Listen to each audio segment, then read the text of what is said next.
ברוכים הבאים לפרק נוסף של הפודקאסט על הסידור והתפילה. אנחנו עדיין בספיישל אלול. היום נדבר על תהילים. עכשיו, תהילים זה משהו שמופיע לאורך כל הסידור, אנחנו קוראים תהילים כל יום. אני מכל מיני סיבות מוצא את עצמי בחודשים האחרונים, לומד יותר וגם במסגרת הלימוד קורא תהילים בכל יום, ולאט לאט אני מרגיש שיש במילים האלו, במשפטים האלו, במבנה הזה של התהילים איזשהו יופי, זה מייצר איזשהו רגש. זה מאוד עדין, אני לא יודע להגיד לך מה אני מרגיש, אבל זה מייצר איזשהו רגש חיובי ונעים. לאורך זמן, בהתחלה קראתי את זה כמו, בסדר, כי כתוב ברשימה הזאת שיש לי, שאני צריך לקרוא את הפרקים האלה והאלה, אז כל יום קראתי מה שהיה כתוב, ופתאום זה נהיה משהו שנעים לי לקרוא. ובאלול אנחנו מוסיפים עוד ועוד תהילים פה ובהתחלה ובסוף. מה כל כך מיוחד בספר הזה? אז קודם כל אני אנסה לתת מילים לתחושה שלך. ותרשה לי לשאול אותך בכנות, אתה לא חייב לענות, האם אתה מבין תהילים? יש קטעים שאני מבין, יש קטעים שאני מבין ברגש. לא. נפלא, זאת התשובה. לא, התשובה היא שאני לא מבין את... תראה, גם מי שמבין תהילים? אני לא מבין את כל סיפורי התורה כמו שהם בפשט. אבל ספציפית, תהילים הוא כמו שיר, הוא שירה, שאני מרגיש אותה יותר מאשר מבין אותה. נפלא, עכשיו תגיד לי, אם היית קורא שירה בת ימינו, שאתה מרגיש אותה יותר מאשר מבין אותה, היית ממשיך לקרוא? יש דברים שכן, אבל לא הרבה. יש פה ושם קטעים מסוימים של משוררים שמייצרים רגש ותובנות, אבל בגדול שירה זה לא משהו אז אני קודם כל אנסה לתת איזשהו פשר לתחושה שלך, ויש פה הרבה מאוד, המון משמעויות. אבל באופן כללי יש, פעם ראיתי מאמר של רבי הקודם שהוא אומר, שאחת ההוכחות לקיומה של הנפש האלוקית בתוכנו, זה התענוג באמירת תהילים. זאת אומרת, זה לא תענוג רציונלי. הוא לא רציונלי בכלל. זה תענוג נפשי, כמו כל התענוגות, אלא שהוא לא עונה עליו צורך בהמי. הוא אומר, זה חייב להיות, זה לא כמו, תגיד לי, ישנו תענוג אינטלקטואלי שאדם נהנה מדף גמרא. כן.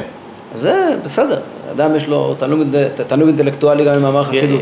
יש, בדף גמרא יש, בהבנה של השאלות המפתיעות ובפיצוח, ובחסידות אני לפחות אישית מוצא בתובנות, רעיונות שהן מאוד...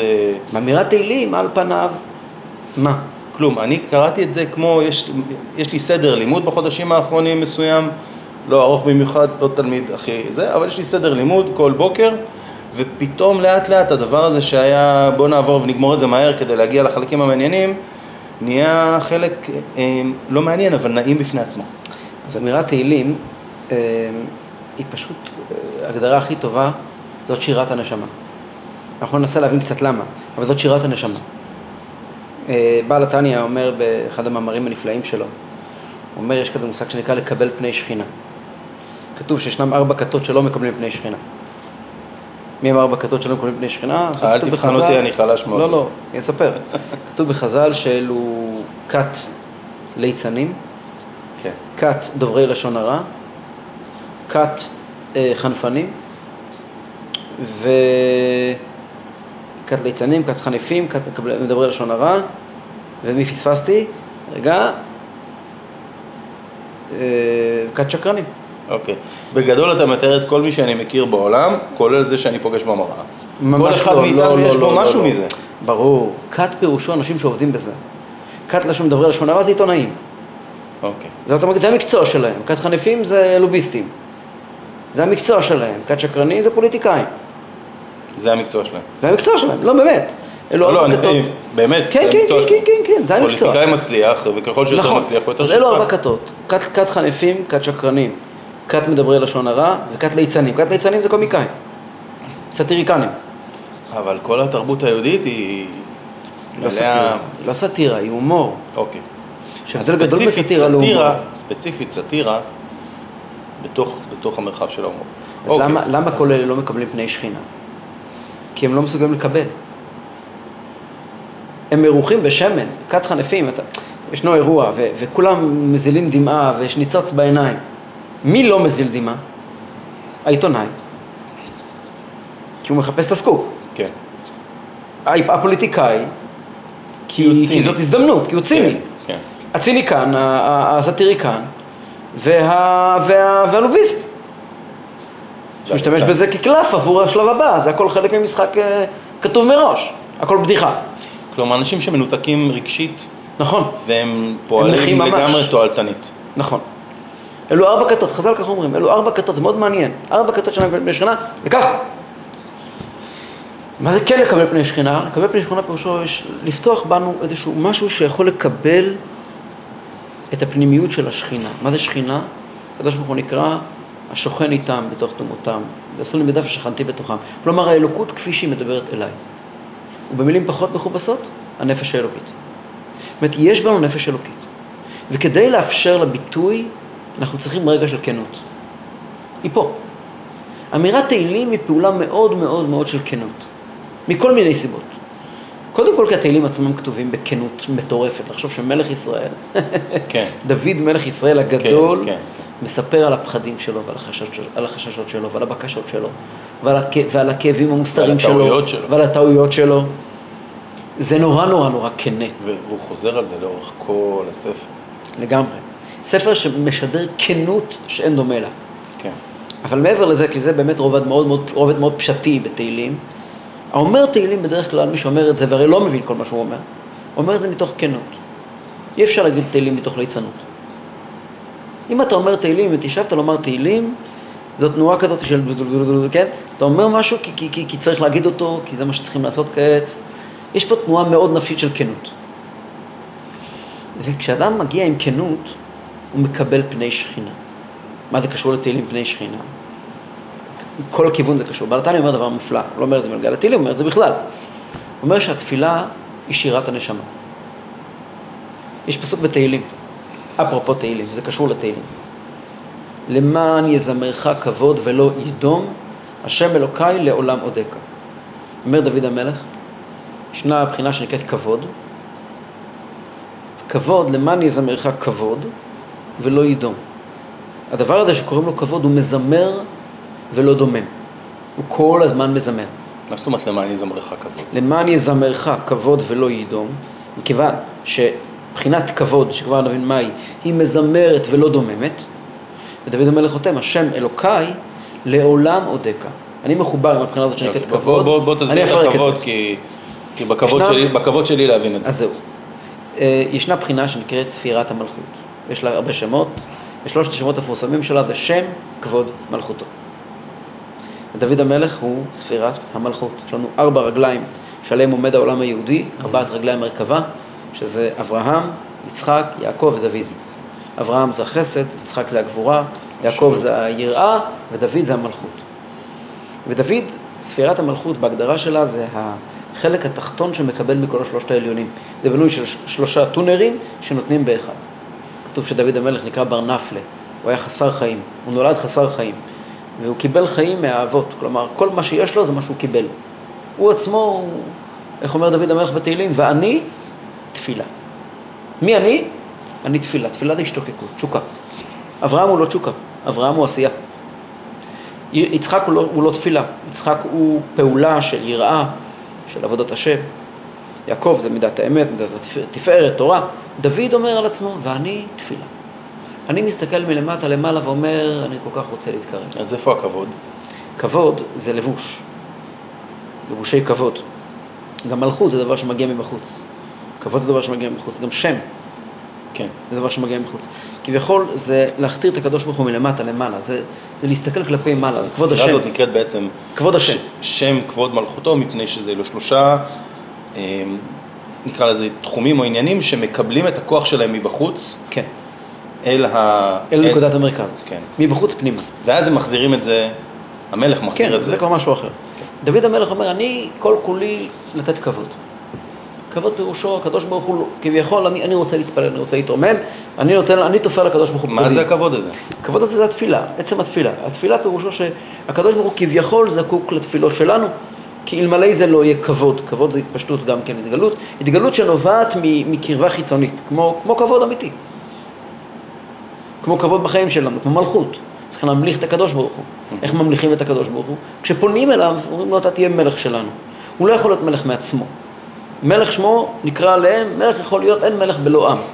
מלך נעשה רק אשר קוראים לו, בוא תהיה מלך.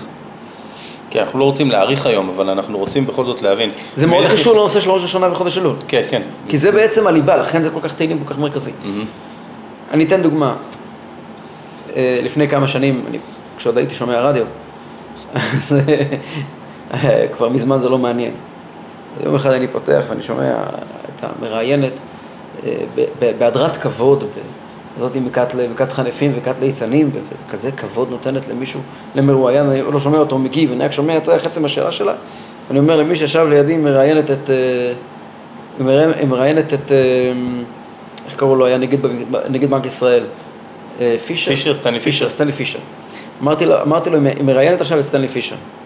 הוא אומר לי, איך תדע לפי השאלה? אמרתי לו, אתה שומע את השאלה. אומרת, מה, תקשיב לכבוד שהיא נותנת לו. למה היא נתנה לו כבוד?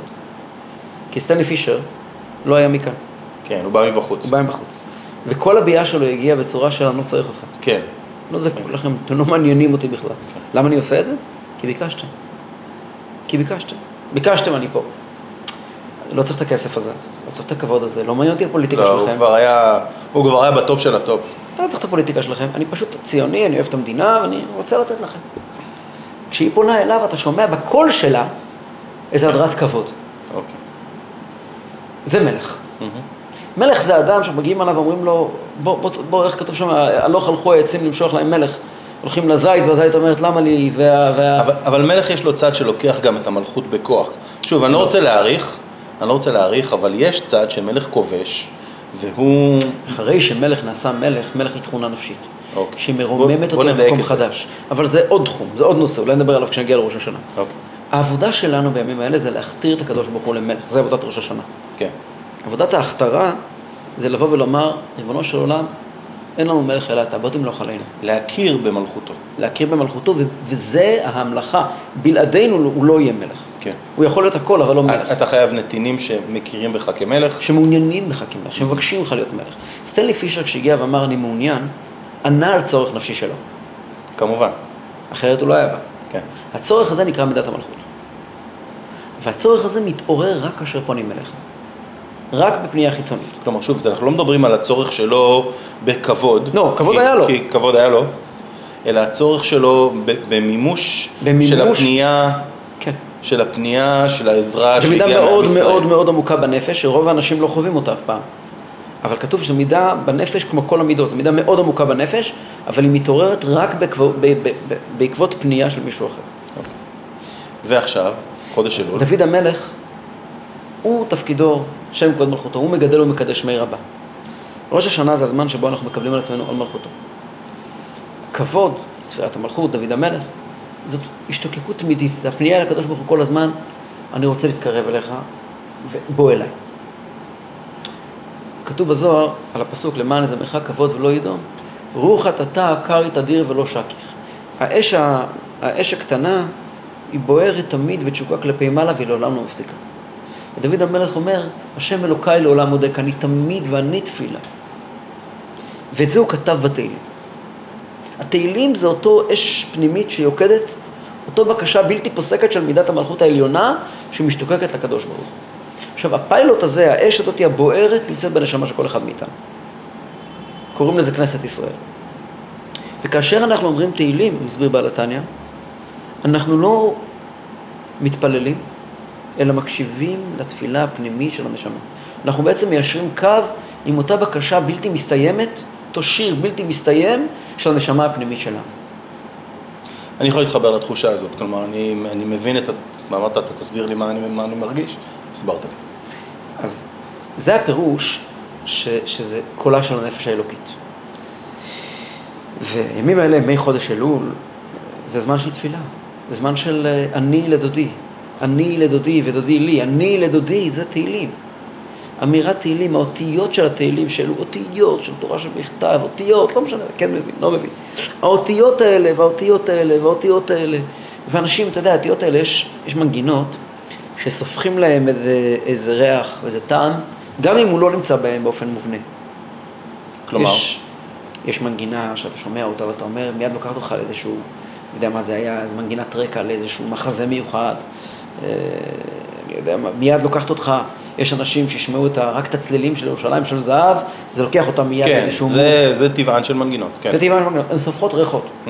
כן, אני בעולם שאני מגיע, אז רק את המנגינה, יש מנגינות שעכשיו חודש אלול, אז יש כזה טון כזה יש פסקול. יש פסקול, כן.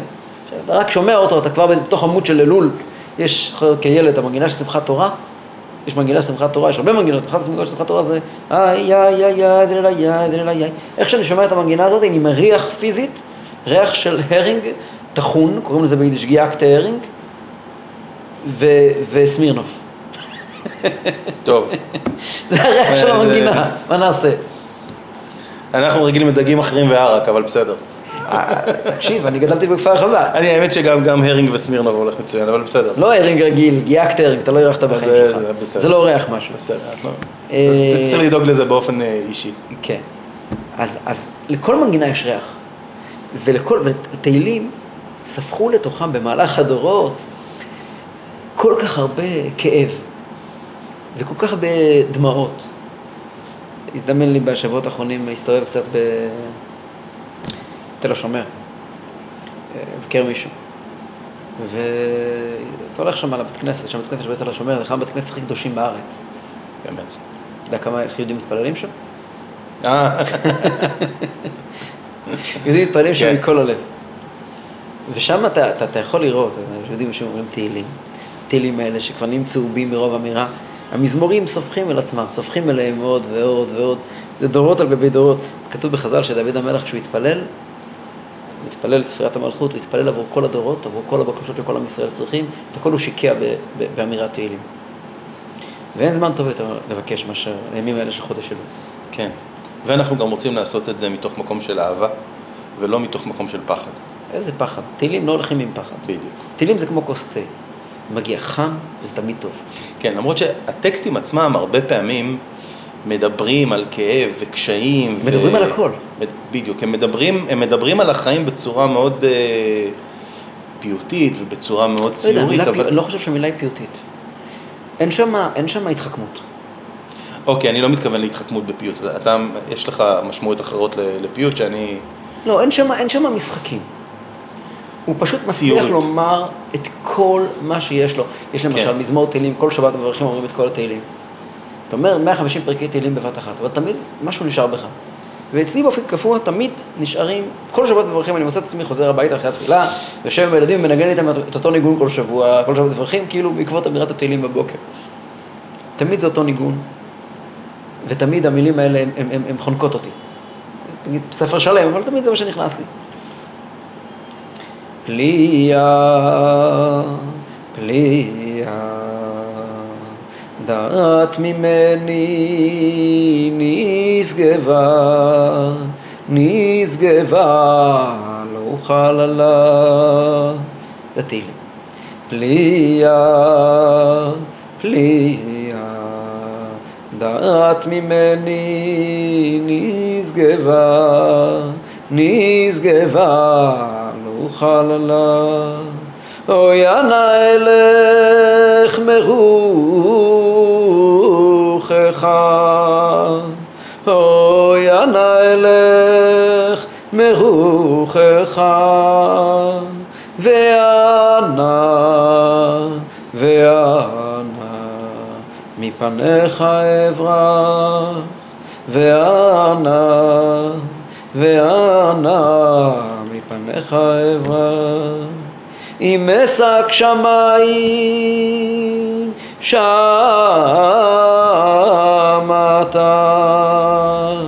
אם אשק שמיים שמעת, והציע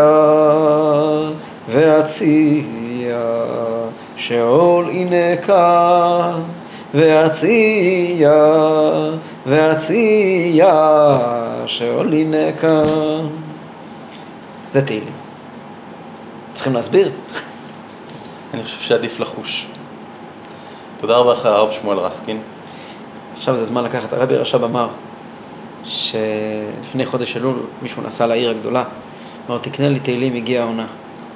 כעת זה העונה של התהילים. טוב, אז נהנה מפרי העונה, ותודה רבה לכם שהייתם איתנו. אם אהבתם, שתפו כדי שעוד אנשים יוכלו לצפות. אם יש לכם שאלות ותגובות, נשמח לקבל גם כן. נתראה בסרטון הבא. אני בני חיון, הרב שמואל רסקין. להתראות.